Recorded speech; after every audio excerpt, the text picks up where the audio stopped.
सबसे पहले आप सभी को मेरा प्यार भरा नमस्कार। मेरा नाम है आलोक राणा और स्वागत है आप सभी का देवभूमि उत्तराखंड के बद्रीनाथ धाम से। आज हमारा बद्रीनाथ यात्रा का ये दूसरा दिन है और अभी हमने सुबह यहाँ तप्त कुंड में स्नान भी कर दिया है। अगर आप कुंड में स्नान नहीं करते हैं तो आपको यहाँ बाल्टियाँ मिल जाएंगी। यहाँ पे बगल पे धाराएँ लगी हैं तो उनसे भी आप जल भर के नहा सकते हैं। तो हमने ऐसे ही किया और जिनसे बाल्टियाँ मिलती हैं उनसे आप प्रसाद ले सकते हैं। हमने कल अच्छे से दर्शन कर लिए थे तो आज हम अगर आराम से आसपास घूमते भी हैं तो कोई दिक्कत नहीं है। बाकी एक बुरी खबर है, जो मेरा ये फ़ोन है वो दोबारा से फूट गया है। अब मुझे पता ही नहीं चला कि कहाँ पे फूटा, कैसे फूटा। मैंने देखा बस फूटा पड़ा था। खैर कोई नहीं, देखते हैं अब क्या होता है आगे। श्री गुरुभ्यो नमः। भद्रं करोतु सततं बद्री विशाल। हमारा भारत की फरदेवता बोलता हमारा भाषा में, भारत की फरदेवता तो भगवान बद्री विशाल जी है। हमारा 18 पुराणों के अंदर भी बद्रिकाश्रम की महत्व है। 18 पुराणों में बद्रिकाश्रम में क्या है उसका महत्व पूरा बता रहा। उसमें तो सतयुग का था में बद्रिकाश्रम। इधर भगवान सतयुग में साक्षात दर्शन देता था। बाद में तो एक एक युग में कुछ ऋषि लोगों को दर्शन दिया, बाद में ऐसा श्रेष्ठ लोगों को दिया, बाद में कलयुग में वो ऐसा मूर्ति के रूप से मनुष्य लोगों को दर्शन दे रहा। ऐसा है। तो इसी जगह पे नारद जी का पूजा भी होता है और कोई भी जगह पे नारद जी का पूजा नहीं है। और उद्धव जी का पूजा भी केवल बद्रिकाश्रम में होता है। तो ऐसा अनेक महत्व बद्रिकाश्रम के बारे में श्रीमद् भागवत में भी बोलता है। भगवान उद्धव जी का, भगवान की प्रिय सखा उद्धव जी है, वो उद्धव जी को बद्रिकाश्रम में छोड़ा, बद्रिकाश्रम में जाने के लिए बताया। उद्धव जी तो बद्रिकाश्रम में आया। तो उद्धव जी तो भगवान की उत्सव मूर्ति के रूप से भी इधर बोलता है। तो उद्धव जी के साथ भगवान की दिल चलता है। हम एक जगह में बैठ के हमारा दिल कहाँ तक जा सकता, ऐसे उद्धव जी के साथ चलता है। कारण तो भगवान ध्यान में बैठे इधर। तो बद्री विशाल बोलने के कारण, बद्री मतलब लक्ष्मी है, बेल की वृक्ष ऐसा बोलता है। वो बद्री लक्ष्मी जी ऐसे वृक्ष के रूप से भगवान की छाया दिया। भगवान ध्यान में बैठा उस समय, इसलिए बद्री विशाल बोलता है। तो इधर तो और कुबेर जी का मूर्ति भी है। कुबेर जी तो इधर अलगापुरी है। अलगापुरी से आने ये नदी है अलगानंदा। कुबेर जी भी के सानिध्य भी इधर ही होता है। और कोई जगह पे कुबेर जी का अलग क्षेत्र नहीं है, वो भी बद्रिकाश्रम में होता है। हमारे बद्रिकाश्रम की बॉर्डर वो परिधि हो तो पांडवेश्वर होता है। इसलिए उद्धव जी और कुबेर जी 6 महीने पांडवेश्वर में रहता है। उस समय नारद जी पूजा करता है बद्रिकाश्रम में। 6 महीने मनुष्य लोग, 6 महीने देवता लोग पूजा करता। ऐसे महत्व भी बद्रिकाश्रम की है। नारद जी का शाप मोक्ष केवल बद्रिकाश्रम में हो गया और कोई जगह पे 1 घंटा के आसपास नहीं बैठ नहीं सकता नारद जी को, वो भी केवल बद्रिकाश्रम में बैठ सकता। इसलिए 6 महीने के पुजारी नारद जी, 6 महीने के पुजारी रावल जी सी गद्दी में बैठने कौन है वही होता है। इधर केवल मनुष्य लोगों के समय पर भी एक ही पुजारी होता, देवता के समय पर भी एक ही पुजारी होता है। ऐसा अनवधि महत्व है बद्रिकाश्रम के बारे में। तो फिर तो भगवान के साथ कुबेर गरुड़ जी है। गरुड़ जी तो इधर गरुड़ गुहा है, उधर ही तपस किया था भगवान की सेवा करने के लिए, भगवान की अनुमति मिलने के लिए तपस किया था। इधर गरुड़ गुहा भी है, उधर तपस किया। और नर नारायण है, लास्ट में नर नारायण जी, और नारायण और नर ये दोनों पर्वत में तपस किया। इसलिए नारायण जी तपस किया वाला पर्वत में नारायण पर्वत है, नर पर्वत तो नर जी ने तपस किया। वो तो कृष्ण अर्जुन ऐसे बोलते हैं, दोनों का संकल्प ऐसा है। तो ऐसे बद्रीनाथ की महत्व है। इधर भगवान की मूर्ति तो सालग्राम शिला की मूर्ति है, स्वयंभू मूर्ति है। पहले ब्रह्मा जी के सानिध्य में प्रतिष्ठा हो गया, बाद में शंकराचार्य जी ने पुनः प्रतिष्ठा किया। उसी समय से केरला का नंबूदरी लोग इधर पूजा कर सकता और किसी को पूजा करने का अधिकार नहीं है। केरला का परशुराम संप्रदाय की पूजा है इधर। अभी दिन के करीब 1 बज रहे हैं और यहाँ पे श्रद्धालुओं की बहुत ज़्यादा भीड़ है अभी। और मंदिर देखिए कितना भव्य दिखाई दे रहा है। बाकी ये छोटी सी बच्ची है ना, मुझे लगता है बद्रीनाथ धाम में सबसे छोटी बच्ची यही है जो यात्रा कर रही है अभी। तो अच्छी बात है, मतलब किस्मत वालों को ही यहाँ के दर्शन होते हैं। तो यहाँ पे ये भैया जी हैं। तो भैया आप ये फ़ोटो बनवाते हैं ना यहीं पे? ये कितने मिनट में बनती है? ये 2 मिनट से 2 मिनट में हमको मिल जाएगी। मिल जाएगी। आखिर मतलब कितने में मिलती है ये वाली? ये वाली 100 वाली है, 200 वाली है। अच्छा, ये 200 रुपये की है और ये 100 रुपये में ये वाली। चलो बढ़िया है, मतलब सभी का रोज़गार यात्रा से जुड़ा हुआ है तो अच्छी बात है। और यहाँ पे ना बहुत ज़्यादा श्रद्धालु हैं जो कि ऐसे फ़ोटो खिंचवाते हैं। फ़ोन पे तो हर कोई खिंचवा देता है, लेकिन जो ये प्रिंट मिलता है ना उसकी तो बात ही कुछ अलग है, वो हमेशा के लिए हमारे पास रहता है। तो यहाँ पे हमने भी सोचा कि फिर एक फ़ोटो खिंचवा लेते हैं। और फाइनली 2-4 मिनट में हमारी जो फ़ोटोज़ हैं वो बन के तैयार हो गई हैं। ये देखिए कुछ ऐसी बनी हैं। और ये जो भैया हैं ये भी अपने व्यूअर हैं। अच्छी बात है, यहाँ के लोगों का रोज़गार इन चीज़ों से भी जुड़ा है। तो अभी हमारी तैयारी है माणा विलेज जाने की और यहाँ पे देखिए बड़ी बसों की ये पार्किंग है और यहाँ से सीधे आगे को जाना है।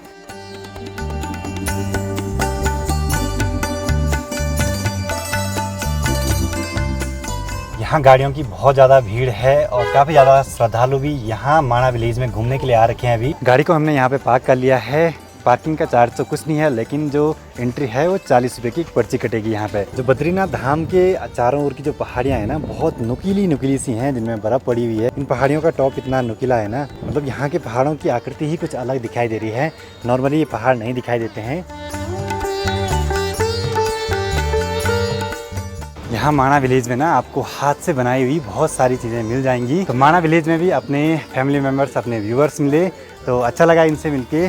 पहले तो स्वागत है देवभूमि उत्तराखंड में। और कैसा रहा आपका अनुभव? बहुत बढ़िया, बहुत बढ़िया, बहुत अच्छा लगा उधर आके।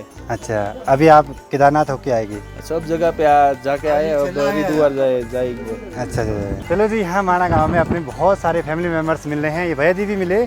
आप यहीं से हैं? यहीं से। अच्छा, चलो अच्छा लगा आपसे मिलके। तो भैया जी ये बताइए कि जैसे ना यहाँ माणा गाँव में है कितने परिवार हैं? लगभग 300 परिवार होंगे। 300 परिवार हैं। अच्छा, मतलब सर्दियों के टाइम पे क्या करते हैं? यहाँ बर्फ़ पड़ जाती होगी? यहाँ बर्फ पड़ती है, पूरा भर जाता है तो हम लोग चले जाते हैं चमोली के लिए। चमोली में? चमोली, गोपेश्वर। अच्छा, मतलब हर किसी के वहाँ भी कर रहे हैं? हाँ जी, वहाँ भी कर। अच्छा। 6 महीने हमारा ये माइग्रेशन वाला है। अच्छा। 6 महीने के लिए यहाँ रहते हैं और 6 महीने के लिए वहाँ रहते हैं। अच्छा, मतलब 6 महीने यहाँ रोजगार भी चल जाता है हाँ आप जी, लोगों हाँ का? यात्रा पे ही डिपेंड है यहाँ? मेन यहाँ पे यात्रा का ये ऐसा है कि 6 महीने हम वहाँ पे ये कटाई बुनाई का काम करते हैं। अच्छा, ये हाँ, ये प्योर शीप वूल है। अच्छा, शीप का। अच्छा, हाथों से बनाई है? ये हाथ से बना है, भेड़ का है। अच्छा।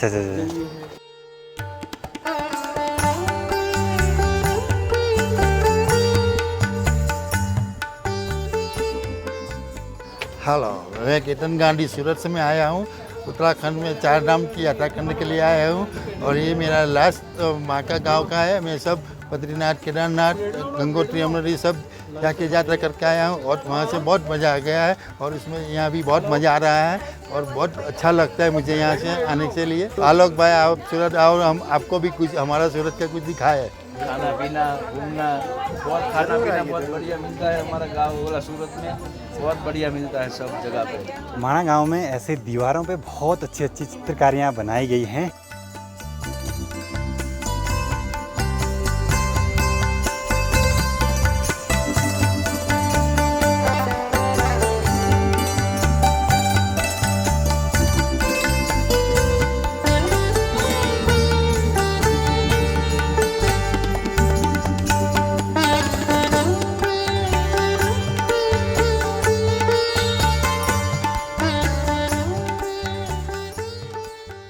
माणा विलेज और इसके आसपास का जितना भी ये एरिया दिखाई दे रहा है ये पूरा महाभारत काल से बहुत ज़्यादा जुड़ा हुआ है। यहाँ पे ठीक सामने इस जगह पे वसुधारा फॉल है जो कि यहाँ से करीब 5 किलोमीटर की दूरी पे है।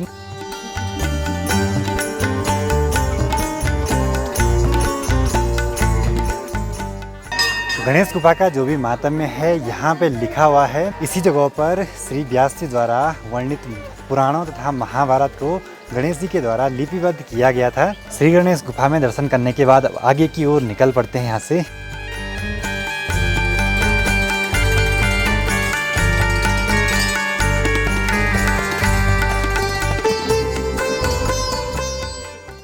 अंदर पे पुजारी जी से पता चला कि यहीं पे व्यास जी ने बैठ के भगवान श्री गणेश जी को कथा सुनाई थी और नीचे गणेश गुफा में श्री गणेश जी वो लिखते रहे। व्यास गुफा के पास में ही भारत की आखिरी चाय की दुकान है। अब यहाँ तक आ गए हैं तो चाय भी ज़रूर पियेंगे।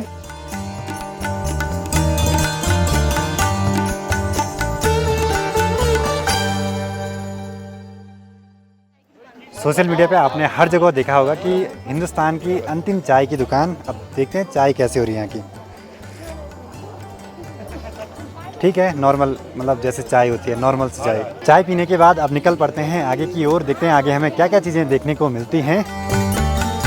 और यहाँ पे जो ये ताई जी हैं, इन्होंने यहाँ पे ग्रीन टी रखी हुई है ये पैकेट में। इन्होंने पारंपरिक पहनावा यहाँ का पहना हुआ है अभी। यहाँ माणा विलेज में राई, गोभी और आलू सबसे ज़्यादा होता है। और उधर की साइड ना जो खेत दिखाई दे रहे हैं, जहाँ दीवारें सी दिखाई दे रही हैं, वहाँ बहुत ज़्यादा आलू बोए हुए हैं यहाँ के लोकल ने। आगे बढ़ते हुए हम एक खूबसूरत सी जगह पे आ गए हैं। यहाँ नीचे यह है सरस्वती नदी, तेज हवाएं यहाँ पे चल रही हैं। और यहीं से सरस्वती नदी आगे जाके अलकनंदा नदी में मिल जाती है। और सामने पे वो जो संगम है उसको बोलते हैं केशव प्रयाग।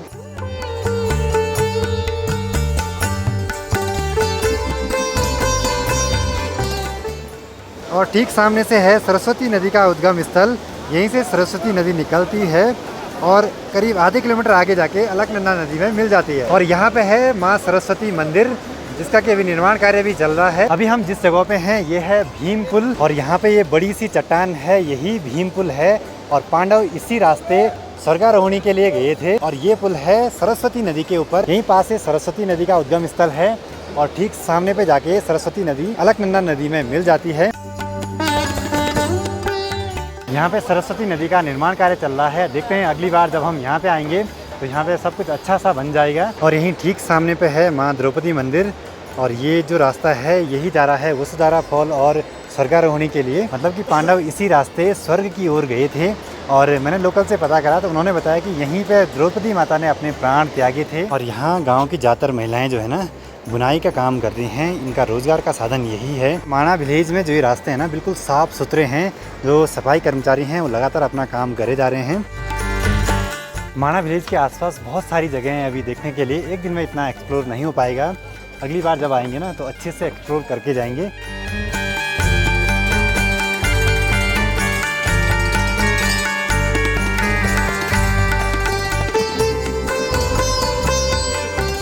आज हम पूरा माणा गांव घूम आए। जितनी चीज़ें हम देख पाए हमने आपको भी दिखाई।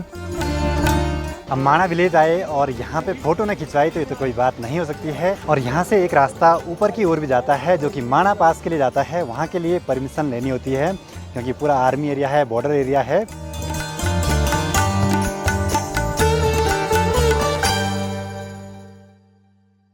रात के 8:30 हो रहे हैं और अभी भी मंदिर में बहुत ज़्यादा श्रद्धालु आए जा रहे हैं। यहाँ पे काफ़ी ज़्यादा भीड़ लगी हुई है। अभी हम भी थोड़ा सा बाहर से ही दर्शन करने के लिए यहाँ पे अभी आए हुए हैं। तो यहाँ बद्रीनाथ धाम से भैया जी की दुकान से मैंने ये 2 छोटी छोटी मालाएं ली प्रीति और माँ जी के लिए। तो यहाँ पे जो भैया जी हैं ये भी अपने व्यूअर हैं।